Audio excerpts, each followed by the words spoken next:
Әлгі қытышқыш хәл июнь бистәсендәге Ильич урамында килеп чыккан. Хәзерге вакытта без менә шу 9 катлы йортта басып торабыз.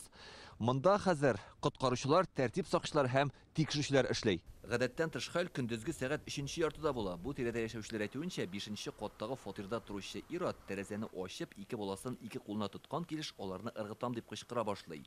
Янәсе фатирлары яна. Бу хәлне күреп кешеләр җыела һәм махсус хезмәтләргә шалтыраталар. Машинада баручы Альберт Бикмуллин тавыш ишетеп монда туктый. Хәлне аңлап, йорт янындагы янкырма түбәсенә менеп китә ул.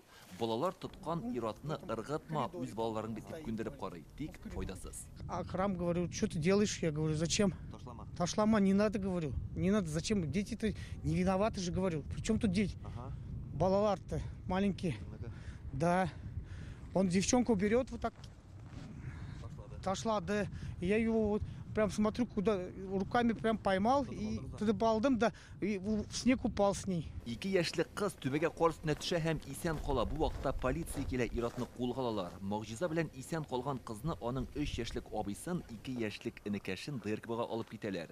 5-нче каттан төшкән кызның кулы сынган, баш миенә зыян килгән. Тикшерүчеләр бу хәл буенча җинаять эше кузгатты. По данному факту следователь... Әлеге факт буенча тикшерүчеләр кечкенә баланы үтерергә теләү мәддәсе буенча җинаять эше ачты. Бу хәл килеп чыгуга нинди шартлар сәбәп булган, бу тикшерү эшләре барышында ачыкланачак. Прокуратурада бу эш буенча тикшерү башлаган. Прокуратура Кировского района Казани начала... Татарстан прокуроры Альберт Сүйергулов йөкләмәсе буенча Казанның Киров районы прокуратурасы тикшерү башлады.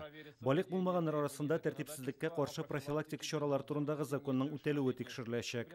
Прокуратура тиешле хезмәтләр эшенә бәя бирергә тиеш. Тикшерүчеләр күршеләрендә сораштыра. Бу йортта яшәүчеләр әйтүенчә, коточкыч хәл килеп чыккан 3 балалы гаилә монда гыйнвар аеннан бирле фатир арендалап яши башлаган. Баласын ыргыткан ир-ат еш кына эчә һәм тавыш чыгара иде диләр. Шум у нас всегда был. Еш кына алар фатирыннан кычкырышкан тавышлар ишетелә иде. Яңа елдан соңына бу фатирга күченделәр әле. Беренчел мәгълүматлар буенча баласын 5-нче каттан ыргыткан ир-ат исерек булган. Тикшерү дәвам итә. Илдар Сафиуллин, Алмаз Зиятдинов, Яңа гасыр каналы.